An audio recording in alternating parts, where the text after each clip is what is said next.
kita semua. Salam semangat. Bagaimana kabar kalian semua? Pak doakan semoga kita semua selalu mendapatkan kesehatan dan keselamatan oleh Allah Subhanahu wa taala. Anak-anak kelas 5 yang hebat, pada kesempatan kali ini Pak Agung akan menjelaskan tentang pembelajaran kelas 5, tema 3, subtema 3, pembelajaran 6. Sebelum kita mulai pembelajaran ini, marilah kita berdoa terlebih dahulu menurut keyakinan kita masing-masing. Berdoa dimulai. Selesai. Pemetaan kompetensi dasar tema 3, subtema 3, pembelajaran 6 terdiri dari PPKN, SPDB, dan Bahasa Indonesia. Tujuan pembelajaran kita kali ini yang pertama, 1. Dengan video pembelajaran serta menampilkan iklan layanan masyarakat yang dibuatnya, siswa mampu merancang iklan elektronik dan mendemonstrasikan iklan tersebut. 2. Dengan video pembelajaran serta menjawab pertanyaan tentang kerjasama dalam kelompok, siswa mampu menyebutkan pentingnya keanekaragaman dan menguraikan contoh cerita tentang arti pentingnya memahami keanekaragaman. Yang ketiga, dengan video pembelajaran serta menguraikan teknik membuat batik, siswa mampu membuat karya seni rupa daerah. Baik anak-anak, apakah kalian sudah siap untuk menerima materi hari ini dari Pak Agung? Jika kalian sudah siap, mari kita belajar bersama-sama dan menyaksikan penjelasan Pak Agung berikut ini.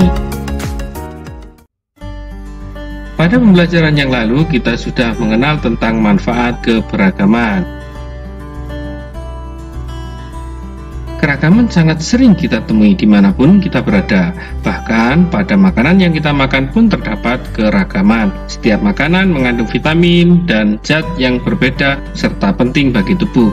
Tentunya akan tidak seimbang jadinya jika kita terus-menerus mengkonsumsi protein atau karbohidrat saja. Kita perlu mengkonsumsi makanan yang beragam untuk pemenuhan gizi tubuh kita. Ternyata keragaman memberikan banyak manfaat dalam kehidupan kita. Keragaman justru semakin memperkuat dan memperkaya suatu bangsa. Keragaman merupakan modal pembangunan nasional. Jadi anak-anak, dengan keberagaman seperti yang ada di Indonesia ini, berdasarkan adat istiadat, agama, kemudian ras, justru akan semakin memperkuat dan memperkaya suatu bangsa. Hanya itu, Indonesia dikenal dengan negara yang kaya akan budaya.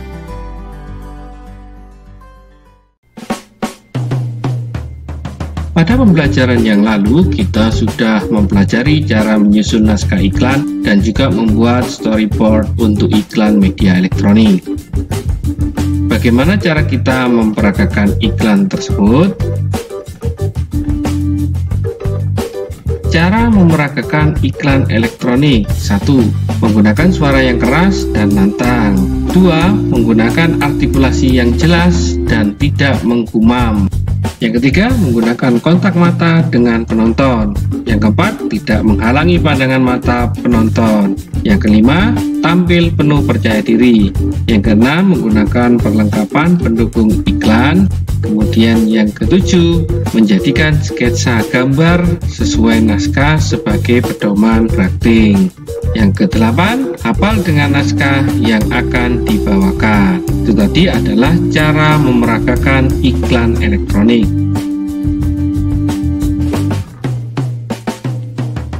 Hal-hal yang perlu diperhatikan sebelum memasang atau menampilkan iklan.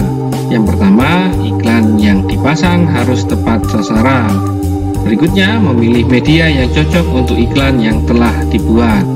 Berikutnya, memilih waktu yang tepat dalam pemasangan iklan. Berikutnya, membuat biaya perhitungan iklan dengan teliti. Itu tadi adalah hal-hal yang perlu diperhatikan sebelum memasang atau menampilkan iklan.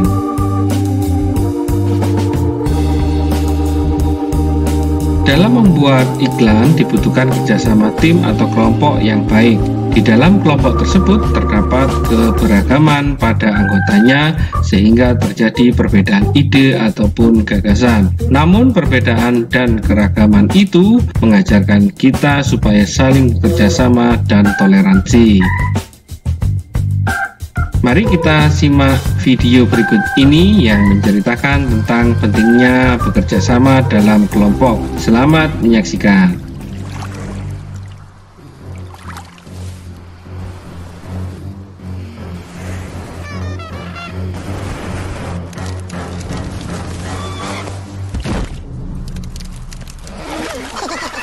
smarter to travel in groups.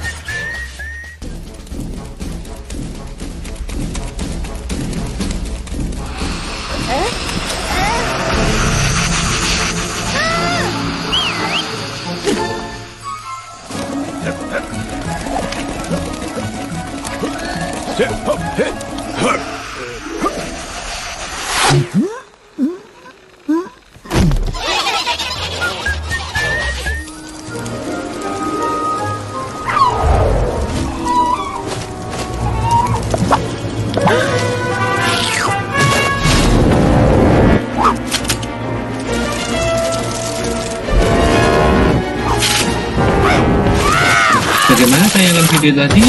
Bagus bukan? Nah, video tadi itu menjelaskan tentang pentingnya bekerja sama dalam berkelompok.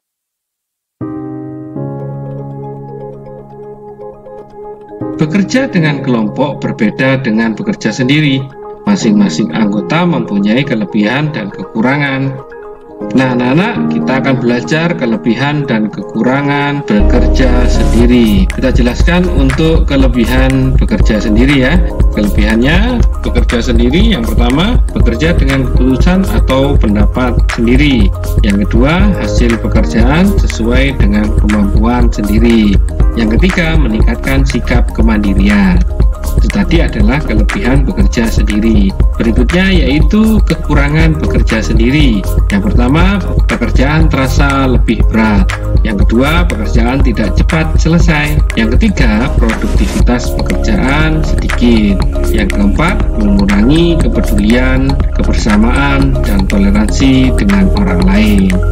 Itu tadi adalah kekurangan bekerja sendiri. Jadi ada kelebihan bekerja sendiri, juga ada kekurangan bekerja sendiri.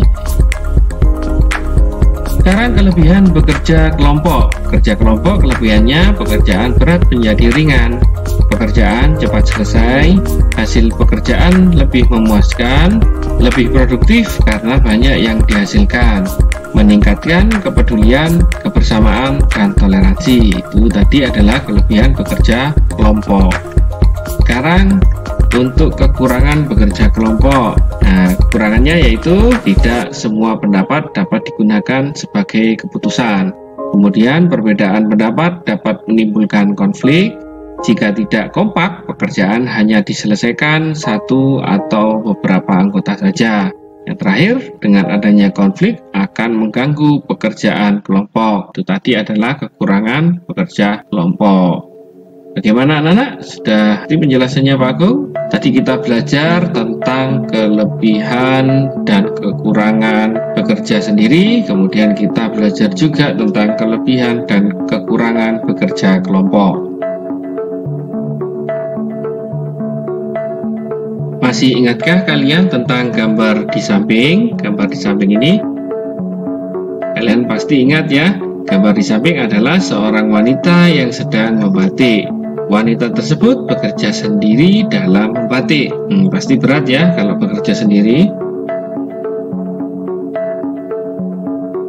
Berbeda halnya dengan gambar di samping. Gambar di samping adalah kegiatan kelompok dalam membatik. Terlihat mereka sedang aktif membatik. Mereka saling bekerja sama dalam membatik. Ini kegiatan berkelompok dalam membatik anak-anak. Jadi mereka sedang bekerja sama untuk menghasilkan batik. Sungguh mengasihkan ya kalau bekerja bersama-sama.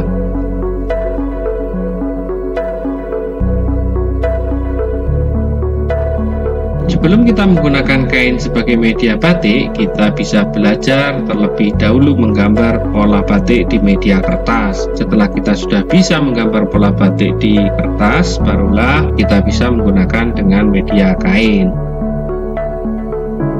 Nah, sekarang anak-anak, langkah-langkah cara membuat batik di media kertas, yaitu 1. Menyiapkan bahan dan alat seperti kertas gambar, pensil, penghapus, spidol, dan alat-alat mewarnai. Berikutnya yang nomor 2, membuat pola seperti kotak dan garis-garis. Yang ketiga, memberi tambahan motif. Yang keempat, menebalkan dengan spidol. Yang terakhir, yang kelima, mewarnai pola motif batik. Nah, itu tadi adalah langkah-langkah cara membuat batik di media kertas. Berikut ini adalah contoh gambar motif batik kawung yang berasal dari Jawa Tengah dan Yogyakarta.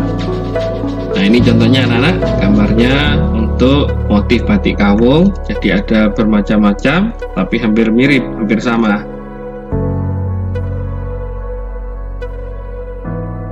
Mari kita bersama-sama menyaksikan tampilan video berikut ini.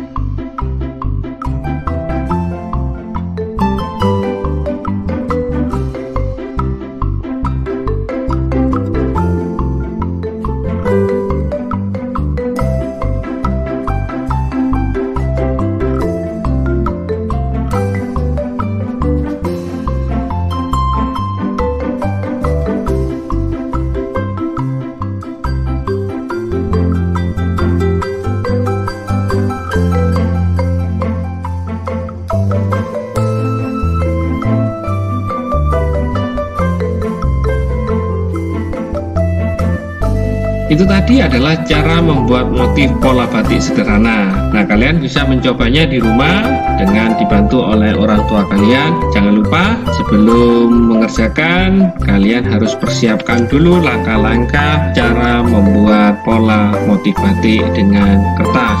Tadi sudah Pak Agmi jelaskan apa aja perlengkapan yang harus digunakan, itu harus dipersiapkan terlebih dahulu. Sekarang kita belajar tentang teknik pembuatan batik anak-anak.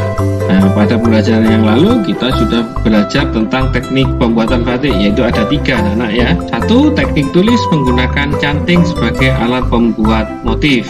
2. Teknik cap menggunakan stempel yang di atasnya sudah berbentuk ragam hias batik. Kemudian yang ketiga, teknik cetak atau sablon.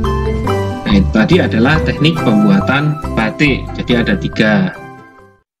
Nah, sekarang 5 macam motif batik Nusantara yang harus kalian ketahui. Ada apa aja itu?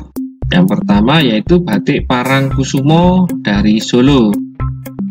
Motif batiknya adalah seperti ini anak-anak. Nah, seperti ini. Ini adalah batik Parangkusumo. Kemudian yang kedua ada batik Megamendung yang berasal dari Cirebon. Nah, ini motifnya, motif batiknya anak-anak. Bagus bukan? Berikutnya yang ketiga ada batik 7 rupa yang berasal dari Pekalongan. Nah, motifnya seperti ini anak-anak. Bagus bukan? Yang keempat ada batik Sekar Jagat yang berasal dari Jogja dan Solo. Nah, seperti ini motif batiknya. Kemudian ada batik Pring Sedapur yang berasal dari Magetan. Nah, seperti ini.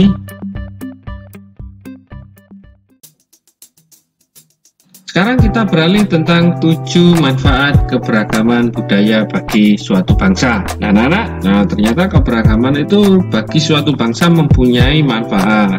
Yang pertama yaitu menumbuhkan sikap nasionalisme. Yang kedua, identitas bangsa di mata internasional. Kemudian yang ketiga, alat pemersatu bangsa.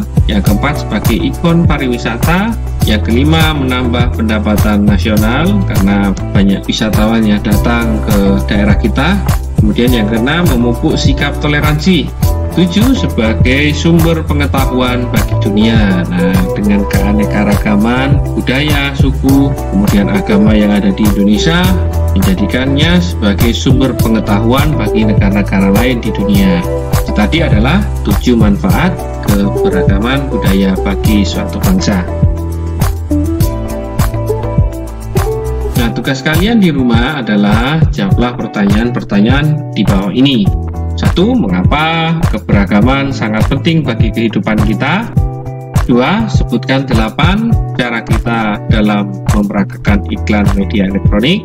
3. Hal-hal apa saja yang perlu diperhatikan sebelum memasang atau menampilkan iklan. Yang keempat, jelaskan kelebihan dan kekurangan bekerja sendiri. Yang kelima, jelaskan kelebihan dan kekurangan bekerja kelompok. Yang keenam, sebutkan 5 langkah-langkah cara membuat batik di media kertas. Kemudian yang ketujuh, berasal dari manakah motif batik kawung. Yang kedelapan, sebutkan teknik dalam membuat batik. Yang kesembilan, sebutkan 5 macam-macam motif batik Nusantara. Yang ke-10, apakah manfaat keberagaman budaya bagi suatu bangsa? Itu tadi ada 10 pertanyaan yang harus kalian jawab. Jika kalian menyimak video Pak Agung dari awal tadi sampai akhir ini, maka kalian akan bisa menjawab pertanyaan-pertanyaan tersebut. Sebelum mengerjakan, jangan lupa berdoa terlebih dahulu supaya diberikan kemudahan berpikir dan kecerdasan oleh Allah Subhanahu wa Ta'ala. Amin ya Rabbal Alamin. Selamat mengerjakan dan tetap semangat. Demikian materi kelas 5 tematika subtematika pembelajaran 6. Semoga pembelajaran kali ini dapat bermanfaat dan menambah motivasi belajar serta mempermudah dalam pemahaman materi. Tetap semangat belajar di rumah, selalu berdoa supaya pandemi ini cepat berakhir. Jaga kesehatan, jaga kebersihan lingkungan, dan jangan lupa selalu cuci tangan sebelum atau sesudah aktivitas. Sebelum kita tutup pembelajaran ini, marilah kita berdoa terlebih dahulu. Berdoa dimulai. Selesai?